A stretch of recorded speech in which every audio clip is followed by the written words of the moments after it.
What's up, troops? How's it going? Could we see thousands of migrants on the streets of London and other towns and cities around the UK? I'm Craig, a former British soldier, and we're just going to be talking about what's going on with the contracts that have just been cancelled that pay all the hotels to house these migrants. It has recently come out that over the past few days, a week, that Stay Belvedere Hotels, SBHL, have lost the contract with Home Office. From what I gather, these are the ones that basically find the hotels, and then they subcontract the hotels to then house these migrants. They've lost that contract due to basically just poor standards, poor management. And what would happen is the Home Office would get invoiced, obviously, they would pay SBHL, and then they would then pay the hotels once the hotels invoice them. Normally what happens is apparently they invoice on the 23rd with payments go into the hotels on the 28th, 29th. What's happened is because they've lost the contract, these hotels are not receiving their payments. So now they're talking about evicting the migrants. Apparently, the numbers are there are 38,000 migrants currently being housed in hotels around the UK. The majority are in London, but many other cities such as Eastbourne, Bournemouth, and in sort of the Kent area. And then we know there are some up north as well. This is once again just most probably down to poor management, poor tendering, poor choice picking, just making poor decisions. From my experience from being in the military, kit and equipment, and other contracts that are leased out to such as cleaners and other civilian staff that started to come in to do sort of, the quartermaster stores, clothing and kit and equipment, vehicles, just went normally to the cheapest person who was going to save the government or, sort of the defence, Ministry of Defence, whoever it is, the most amount of money. It's most probably the same for the Home Office. They want to basically save costs because it's costing us apparently £5.5 million per day. It is costing the taxpayers apparently £5.5 million per day to house these migrants in hotels. It's a lot of money. A lot of money. So what we need to do is you need someone that can manage this and hold the contracts so things like this don't happen. Should they be staying in hotels anyway when you've got homeless veterans and just UK people homeless, not just veterans? And just by the way, just remember these videos are just, opinions. I look at it from both sides, just educational and informative videos. I do not promote any violence towards anyone at all, so we won't go there. But should they be staying in hotels? Most probably not, when we've got British people on the streets, veterans on the streets. We have a massive issue which I've spoken about in some previous videos where we need to come up with deterrent, which I'm going to be doing another video on. But I just wanted to speak to you about how the hell we got to this. First of all, they shouldn't be housed in hotels anyway, but why don't the Home Office just deal with it themselves? They always have to go to a subcontractor, to a subcontractor, to a subcontractor. And this is where issues then start to happen. It doesn't get managed properly. Just get someone in capable to do the job. Just get some ex-military guy in to manage all the hotels and it'll just run like clockwork. It will be done. People will be housed. People will be paid. Administration will be done. Paperwork will be up to scratch. But no, they just go for the cheapest company who will save them the most money, and then it all just falls to absolute rat shit. And then there's a chance that we could have, not saying all 38,000, but they're talking apparently the ones in London that they are going to evict them. Whether that's true or not, I don't know. That's just what's on the news. This is just my opinion, and we don't want that as it is. We've got enough issues going on in the UK as it is.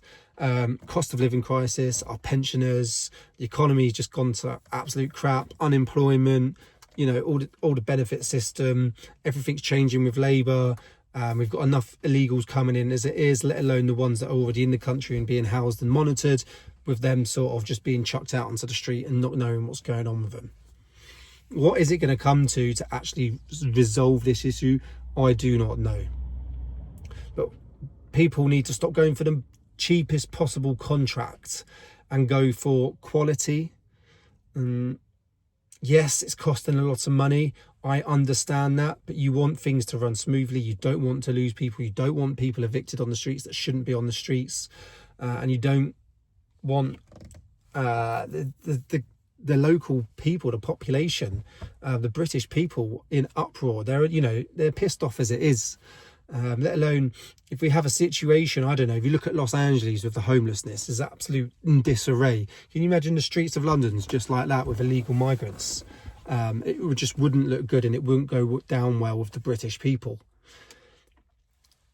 Crossings are an all-time high.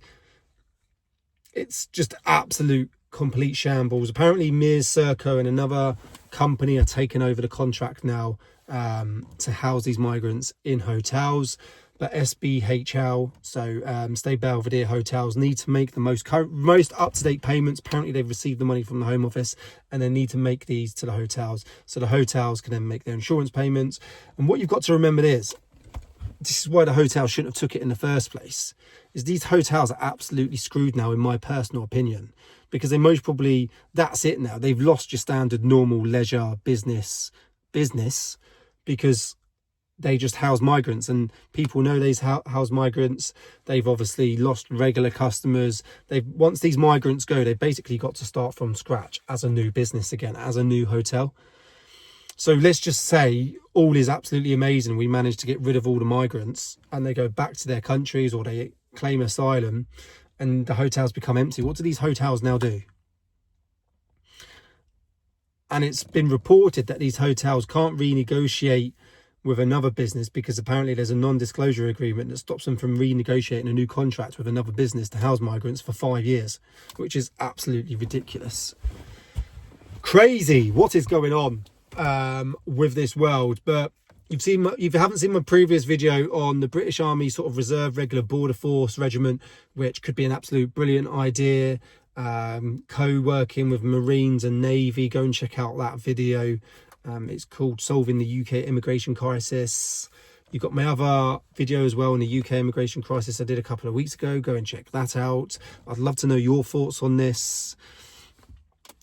I just think, go for quality, stop trying to save money. We need to do the best we can to solve this issue. So let's get them housed correctly so we don't lose them.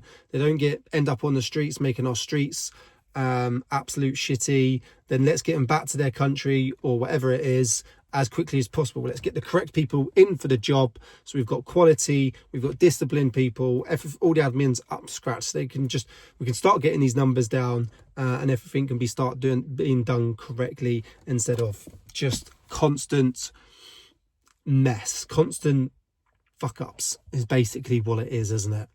It's just constant fuck ups. But we need to get it solved.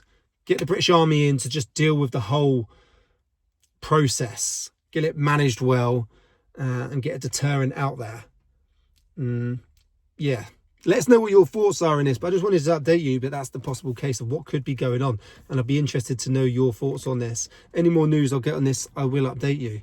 But I think it's time, not for like military action. I'm not talking like aggressiveness. I'm just pure disciplined administration sort of purposes. Pretty much everyone in the British Army is a project manager. We're always managing some sort of shit, whether it's a range day, a day out, adventures training, ops, exercise, a mission, whatever it is. We're managing a team and we're managing a project. We're good project managers. That's why a lot of soldiers get out and become project managers or team leaders somewhere. So just something like this, give to the British Army or an ex-military guy to absolutely run the whole scenario. In my personal opinion, I'd be very interested to know what your thoughts on this. Please comment below. Thanks for watching, and I'll see you soon.